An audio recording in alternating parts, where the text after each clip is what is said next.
देख रहे हैं अपना बिहार। मैं हूं आपके साथ सुमित झा और शुरुआत बड़ी खबर से, सियासी गलियारे से बड़ी खबर है। बिहार कांग्रेस ने विधान परिषद का उम्मीदवार बदल दिया है। तारिक अनवर की जगह अब समीर विधान पार्षद बनेंगे। पहले तारिक अनवर को एमएलसी उम्मीदवार बनाया गया था। बीपीसीसी के कार्यकारी अध्यक्ष हैं समीर सिंह। आखिरी वक्त में समीर सिंह का नाम सामने आया तारिक अनवर की जगह। तारिक अनवर को पहले एमएलसी उम्मीदवार बनाया गया था कांग्रेस की ओर से, लेकिन आखिरी वक्त में नाम बदल दिए गए और समीर सिंह को बिहार कांग्रेस ने विधान परिषद का उम्मीदवार बना दिया है। वजह क्या है, जाहिर है ये अभी फिलहाल साफ नहीं हो पाई है।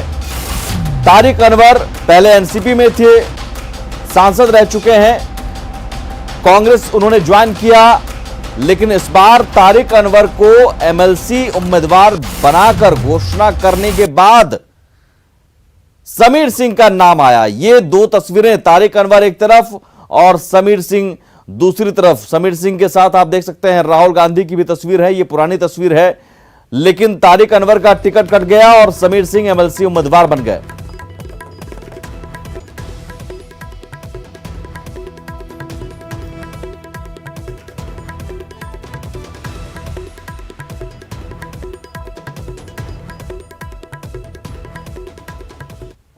सीट के लिए तारिक अनवर साहब का चयन हुआ था, लेकिन ऐन वक्त पर प्रत्याशी का नाम जो है वो बदल गया है। अब समीर सिंह कांग्रेस की तरफ से प्रत्याशी होंगे। आज नामांकन का आखिरी दिन है। सर, अचानक से नाम में तब्दीली आ गई, नाम चेंज हो गया, कैसा? हमारे वरिष्ठ नेता हैं तारिक अनवर साहब। इनका वोटर लिस्ट में नाम था दिल्ली के पते पे, लेकिन विधान परिषद में जो होता है वो उसी प्रदेश का वोटर होना पड़ता है। हाईकमान ने ये निर्णय लिया, तारिक भाई ने निर्णय लिया, हमारे सदानंद सिंह जी ने निर्णय लिया, मदन मोहन जी ने निर्णय लिया। ऊपर हमारे हाईकमान ने समीर सिंह जी का नाम, हमारे कार्यवाहक प्रेसिडेंट हैं, उनको नामांकन करने के लिए निर्देशित किया। बिल्कुल, कुछ आवासीय पता था दिल्ली का, उसकी वजह से तारिक साहब इस स्टैंड जो बदला है, ये एक दुर्भाग्य मानेंगे इसे? नहीं, ऐसा कुछ नहीं। देखिए, मैं पहले भी उम्मीदवार नहीं था, लेकिन जब हुक्म हुआ हाईकमांड का, हम आगे नॉमिनेशन करने के लिए। लेकिन अब वो टेक्निकल ग्राउंड पे जाहिर है कि जो कानून में जो प्रावधान है उसके अनुसार मेरा वोटर लिस्ट, बिहार में वोटर लिस्ट में नाम नहीं है, क्योंकि हम कई साल तक राज्यसभा के मेंबर रहे, तो मेरा वोटर लिस्ट में दिल्ली में था नाम। और अभी जो 2019 में भी हम चुनाव लड़े, 2014 में चुनाव लड़े, तो उसी एड्रेस से लड़े, क्योंकि लोकसभा में कोई दिक्कत नहीं थी, क्योंकि उसमें ऐसा प्रावधान है कि आप कहीं भी हिंदुस्तान में वोटर हैं तो आप लोकसभा और राज्यसभा में जा सकते हैं। बिहार विधान परिषद के लिए जरूरी है। हाँ, लेकिन बिहार विधान परिषद और विधानसभा के लिए भी जो हमें बताया अभी कि उसमें आपका वोटर लिस्ट में नाम बिहार में होना जरूरी है। वोटर लिस्ट में नाम होना जरूरी था बिहार में। सदानंद सिंह जी के लिए भी अब सबको इंटैक्ट करके चलना हमारी बड़ी जिम्मेवारी, बड़ी नेता होने के नाते। सर, अचानक से सब कुछ बदल गया। देखिए ना, हम लोग तो पूर्ण आश्वस्त थे। अंतिम समय में हमने जिज्ञासा जाहिर की निर्वाचन पदाधिकारी से, और उनकी ओर से आया कि इनका वोटर बिहार में होना जरूरी। फिर गए भी इलेक्शन कमीशन, वहाँ भी इनका संभव नहीं हो सका आज इनरोलमेंट, और इस कारण से ये बाध्यता, कानूनी बाध्यता हो गई। अब फलस्वरूप अब समीर कुमार सिंह को आलाकमान ने निर्देशित किया है, वो नॉमिनेशन देंगे। तारिक अनवर साहब के नाम पर तो सहमति बन चुकी थी। नहीं, सहमति की तारिक साहब हम लोगों के वरिष्ठ नेता हैं, कांग्रेस के शक्ति हैं, इनकी अलग पहचान है, इनकी प्रतिष्ठा है, सम्मान है। कांग्रेस मजबूत होगी इनके रहने से, होती रही है, इसलिए यदि ये होते तो ज्यादा कुछ बेहतर होता। समीर सिंह जी के नाम के बाद कोई असंतोष का स्वर तो नहीं फूटेगा इसको? नहीं ना, असंतोष वगैरह क्या, आलाकमान का आदेश सर्वोपरि है। बिल्कुल, आलाकमान का आदेश सर्वोपरि है, सदानंद सिंह जी ने दो टूक शब्दों में कह दिया है। और अचानक से नाम जो है वो परिवर्तित हो गया है। वोटर लिस्ट में नाम होना बिहार में जरूरी था और नाम नहीं है, तो अब ऐसे में समीर सिंह कांग्रेस की तरफ से प्रत्याशी होंगे। कैमरा पर्सन मनोज के साथ संजय कुमार, न्यूज 18 पटना। तो ये बड़ी खबर, बिहार कांग्रेस ने विधान परिषद का उम्मीदवार बदला। हालांकि इसके पीछे वजह तकनीकी बताई जा रही है। तारिक अनवर की जगह समीर सिंह विधान पार्षद बनेंगे। अब विधान पार्षद के उम्मीदवार बने हो गए हैं। पहले तारिक अनवर को एमएलसी उम्मीदवार बनाया गया। चूंकि कांग्रेस कोटे से एक ही सीट है, कांग्रेस कोटे में बीपीसीसी के कार्यकारी अध्यक्ष हैं। बिहार प्रदेश कांग्रेस कमेटी के तकनीकी वजह यह बताया गया कि तारिक अनवर का वोटर लिस्ट बिहार में नहीं है, वोटर लिस्ट में नाम नहीं है। विधान परिषद की 9 सीटों के लिए हो रहे चुनाव के लिए आज नामांकन की आखिरी तारीख है। ऐसे में एनडीए के 5 प्रत्याशी ने आज नामांकन कर दिया है। जेडीयू के 3 प्रत्याशी गुलाम गौस, समाज सेवी कुमुद वर्मा और समता पार्टी के काल से जुड़े रहे भीष्म सहनी ने पर्चा दाखिल कर दिया है। तो बीजेपी से संजय मयूख के साथ सम्राट चौधरी ने भी पर्चा दाखिल किया है। इस मौके पर मुख्यमंत्री नीतीश कुमार, डिप्टी सीएम सुशील मोदी भी मौजूद रहे। बता दें कि आरजेडी से 3 प्रत्याशी, पार्टी के अति पिछड़ा प्रकोष्ठ के अध्यक्ष प्रोफेसर रामबली चंद्रवंशी, बिस्कोबान अध्यक्ष सुनील सिंह और शिवहर के कारोबारी मोहम्मद फारूक कल ही नामांकन कर चुके हैं। जिन 9 सीटों पर चुनाव होना है वो सभी जेडीयू और बीजेपी कोटे की सीट हैं, लेकिन विधान परिषद में सदस्यों की संख्या के हिसाब से इस बार 3 सीटें आरजेडी की झोली में जाएंगी। बीजेपी की तरफ से सम्राट चौधरी ने यहां नामांकन कर दिया है। हमारे साथ सम्राट चौधरी मौजूद है। नामांकन कर दिया आपने, कैसा महसूस कर रहे हैं और क्या आगे की क्या रणनीति होगी? नहीं, पहले भी 20-25 वर्षों से राजनीतिक कार्य करता हूँ। ये लगातार ये परंपरा रही है। पार्टी ने एक दायित्व दिया है, इसको आगे बढ़ाना है, पार्टी को मजबूत करना, इस काम में लगना है। जिस तरह से अचानक से नाम आया, पहले से कुछ इसकी जानकारी दी गई थी या कि अचानक से आप लोग को ये बताया गया? नहीं, भाजपा में तो अचानक ही होता है और अचानक जो कार्यकर्ता है उसको आगे लाने का काम किया जाता है। तो एक कार्यकर्ता के तौर पर लंबे समय से काम कर रहा था, तो आगे मुख्यधारा में पार्टी ने लाया। बिल्कुल, कार्यकर्ता के तौर पर लंबे समय से काम करते हैं। यहाँ पर देखिए संजय मयूख जो कि बीजेपी के कैंडिडेट हैं, वो भी यहाँ पर जो उनके समर्थक हैं वो यहाँ पर उनके साथ यहाँ मौजूद हैं। तो सभी नेता जो हैं वो यहाँ पर आ गए हैं। संजय मयूख जी हैं। संजय मयूख जी, आपको पहले तो बहुत बधाई हो।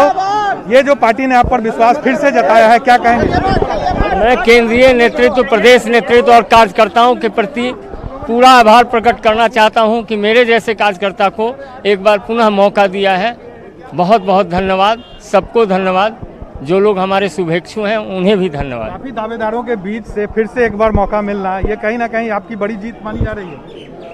देखिए, मेरा विश्वास है क्या जीत में क्या हार में किंचित नहीं भयभीत मैं, संघर्ष पथ पर जो मिला ये भी सही वो भी सही। बिल्कुल, तो शुभकामनाएं हमारी भी। भाजपा के दोनों जो उम्मीदवार हैं उन्होंने अपना नामांकन कर दिया है और इनका साफ तौर से कहना है कि अब ये पार्टी के लिए, अपने संगठन के लिए और साथ ही साथ बिहार की जनता के लिए काम करेंगे। कैमरा पर्सन आशीष के साथ साकेत कुमार, न्यूज़ 18 पटना।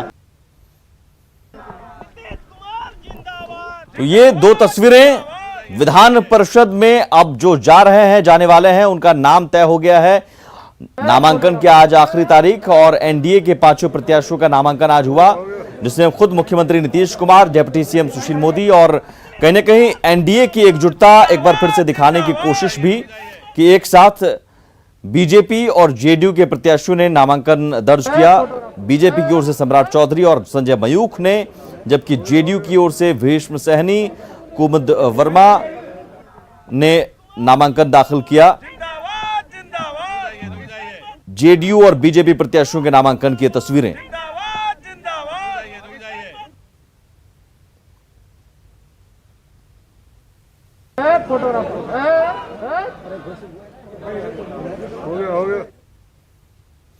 आगे बढ़ते हैं। देश में पिछले 19 दिनों से लगातार पेट्रोल डीजल के दाम बढ़ रहे हैं। ऐसे में चुनाव की दहलीज पर खड़े बिहार में विपक्ष को बैठे बिठाए मुद्दा बनाने का मौका मिल गया है।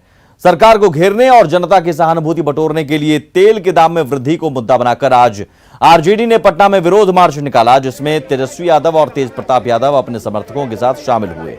तेजस्वी यादव ने कहा कि जब तक पेट्रोल डीजल के दाम में कमी नहीं आएगी तब तक ये विरोध प्रदर्शन जारी रहेगा, क्योंकि पिछले 19 दिनों में पेट्रोल डीजल के दाम में करीब 12 रुपए की वृद्धि हो चुकी है। ऐसे में लोग कोरोना काल में महंगाई की दोहरी मार झेल रहे हैं। दिल्ली में बता दें कि देश के इतिहास में पहली बार पेट्रोल से महंगा डीजल हो चुका है।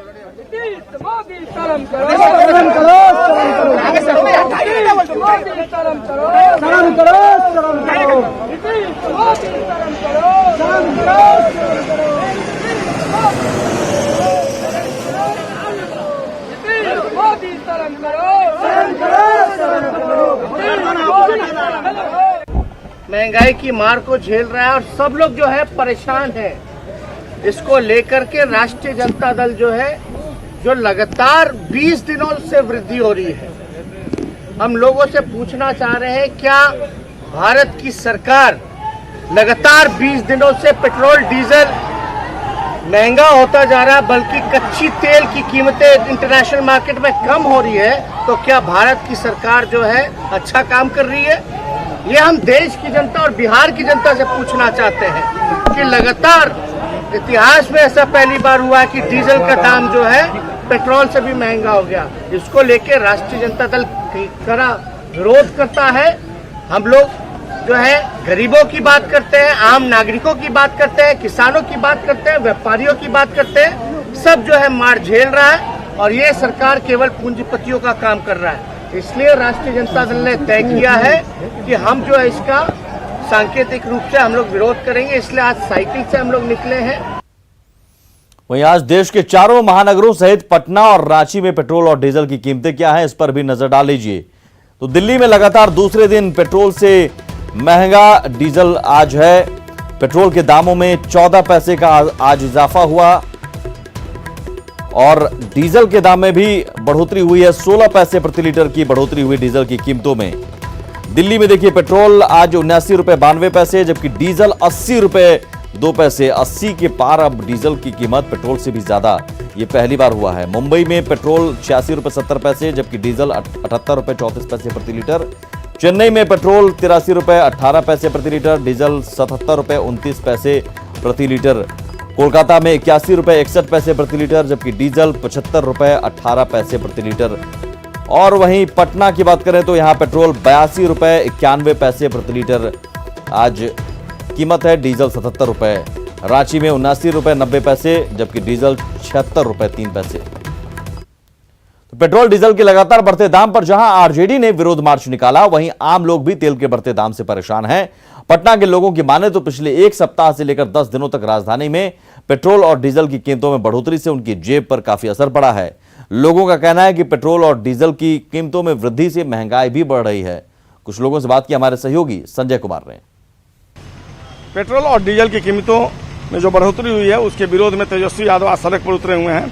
इस वक्त हम राजधानी पटना के एक पेट्रोल पंप की तस्वीर दिखा रहे हैं और देखिए जो है डिस्प्ले इस पर दिखाया गया है कि पेट्रोल की कीमत 82 रुपये 91 पैसे है, यानी 82 रुपये 91 पैसे प्रति लीटर तेल की कीमत जो है पेट्रोल की निर्धारित की गई है। दूसरी तरफ डीजल की जो कीमत है वो यहाँ पर आपको दिखाया गया कि 77 रुपये डीजल की कीमत आज के डेट में पटना में है।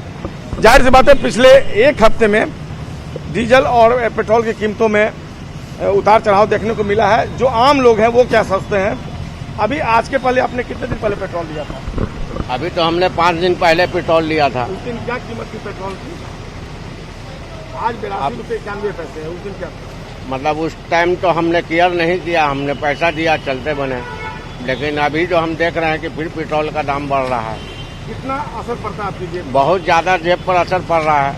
हम लोग का इनकम है नहीं, अब पेट्रोल का दाम बढ़ रहा है, डीजल का दाम बढ़ रहा है, हर चीज का महंगाई बढ़ रहा है। इसका असर दूसरी चीजों पर भी पड़ेगा, दूसरी वस्तुओं की कीमत भी बढ़ेगी लगता है। बिल्कुल बिल्कुल बढ़ेगी। क्या नाम है आपका? मेरा नाम मोहम्मद इकबाल हुआ। मोहम्मद इकबाल जी बता रहे हैं कि जाहिर सी बात है अगर पेट्रोल और डीजल की कीमतों में बढ़ोतरी होगी तो उसका असर दूसरी चीजों पर पड़ेगा। जो लोग हैं यहाँ पर पेट्रोल पंप कर्मी, उनसे बात कर लेते हैं। ये बताइए पिछले एक हफ्ता में कितना? सर हमने और जो लोग हैं उन्हीं से बात कर लेते हैं। पिछले एक सप्ताह में पेट्रोल और डीजल की कीमतों में कितना अंतर देखने को मिला है? कितना पहले 76 था, अब लग 86 हो गया है। कितने दिन पहले 76 रुपये लीटर था? 10-15 दिन ये हो रहा है। पेट्रोल की कीमत आप बता रहे हैं? हाँ। तो उतार चढ़ाव हो रहा है फिलहाल कीमत में। क्या नाम है आपका? संतोष कुमार। संतोष बता रहे हैं कि उतार चढ़ाव देखने को मिल रहा है। जो दूसरे लोग हैं उनसे भी हम बात कर लेते हैं। ये बताइए अभी से कितने दिन पहले आपने पेट्रोल लिया? 3 दिन पहले। 3 दिन पहले। कितना वेरिएशन आ रहा है रेट में? बहुत ज्यादा असर पड़ रहा है जेब पर इसका? क्या जेब पर भी असर पड़ रहा है इसका? कर रहा है, पड़ रहा है। फिर से एक बार पेट्रोल और डीजल की कीमतें जो है ऊपर जा रही है। ऊपर जा रही है। क्या नाम है?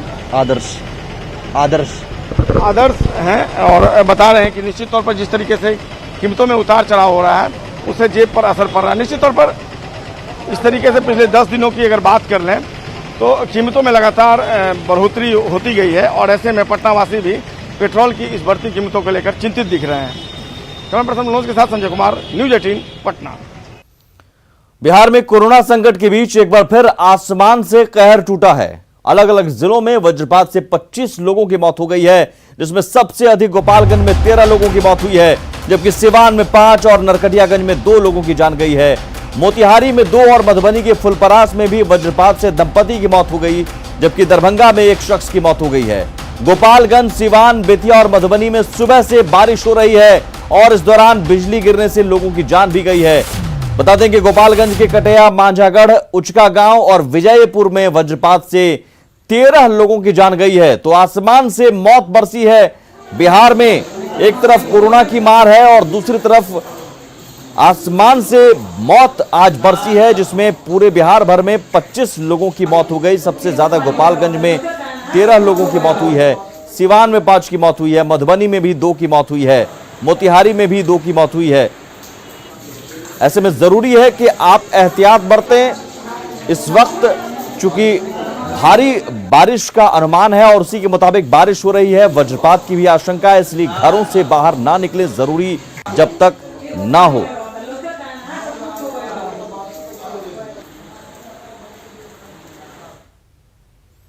बता दें कि मौसम विभाग ने बिहार के 18 जिलों में भारी बारिश का अलर्ट जारी किया है और 26 जून तक के लिए चेतावनी दी है। भारी बारिश की संभावना को देखते हुए आपदा प्रबंधन विभाग की ओर से एनडीआरएफ और एसडीआरएफ को भी अलर्ट पर रखा गया है और जिला प्रशासन को हर स्थिति पर नजर रखने को कहा गया है। मौसम विभाग के मुताबिक अरब सागर और बंगाल की खाड़ी से आ रही नमी और टर्फ लाइन के कारण उत्तर बिहार के इलाकों में भारी बारिश की चेतावनी दी गई है, क्योंकि बुधवार को झारखंड से जो टर्फ लाइन गुजरी थी वो दक्षिण बिहार की तरफ शिफ्ट हो गई है और दक्षिण बिहार में भी हल्की बारिश का पूर्वानुमान जताया गया है। वहीं किशनगंज, अररिया, सुपौल, पूर्णिया, मधेपुरा में भी भारी बारिश की चेतावनी जारी की गई है।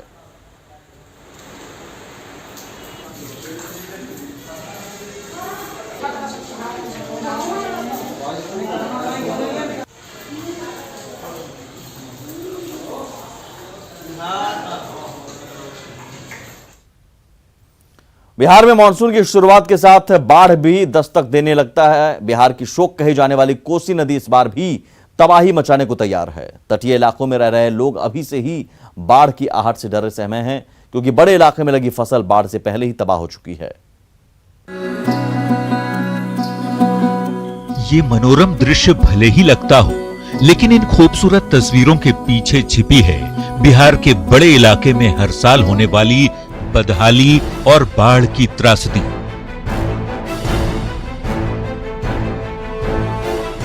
कोसी नदी यूं तो बरसात से पहले शांत रहती है, लेकिन मानसून आते ही नदी का उफान ऐसा कि एक साथ कई जिलों में तबाही का मंजर होता है। सुपौल में भी कोसी के तटीय इलाकों में रह रहे लोग इस बात से डरे सहमे हैं कि दलहन और मक्के की खेती बर्बाद हो गई, वो भी तब जब बाढ़ का प्रलय बाकी है। बहुत गड़बड़ स्थिति है, रहने का ठिकाना नहीं है, कोई फसल का कुछ संभावना नहीं है।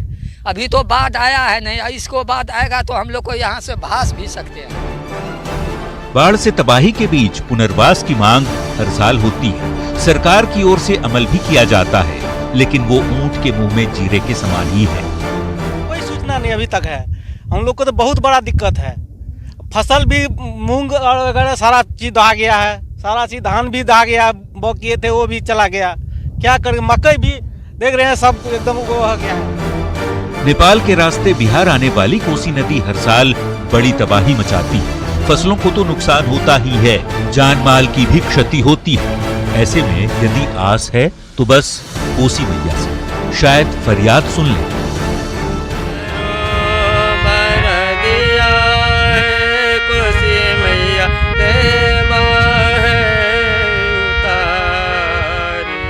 अमित झा, न्यूज़ 18, सुपौल।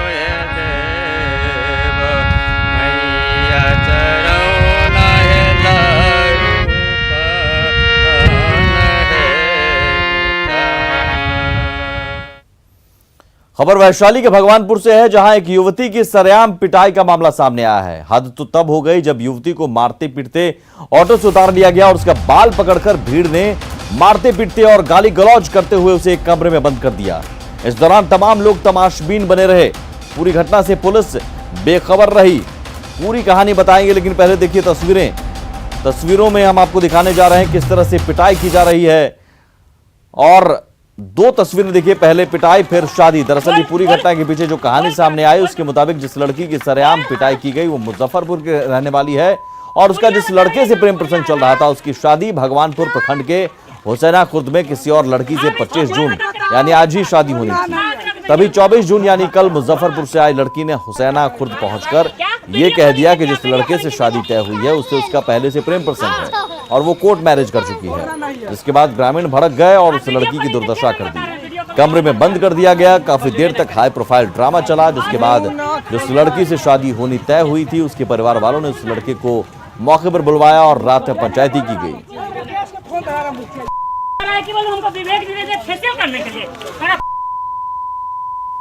तो हम पूरी तस्वीर पहले दिखाना चाहेंगे, पिटाई की पहले, दो तस्वीरें बाद में दिखाएंगे। पहले पूरी तस्वीर दिखाएंगे और देखिए किस तरह से पिटाई की गई और देखिए किस तरह से बाल पकड़कर घसीटा गया, उस लड़की को घसीट कर ले जाया गया, उसके साथ गाली गलौज किया गया। इस दौरान वहां मौजूद भीड़ तमाशबीन बनी रही। फोटो खींचने के लिए भी कहा जाता रहा। लोग वहां मौजूद जो ग्रामीण थे सिर्फ तमाशबीन बने रहे और देखिए किस तरह से बाल पकड़कर उस लड़की से कुछ बोलने के लिए कहा जा रहा है, उसका नाम पूछा जा रहा है।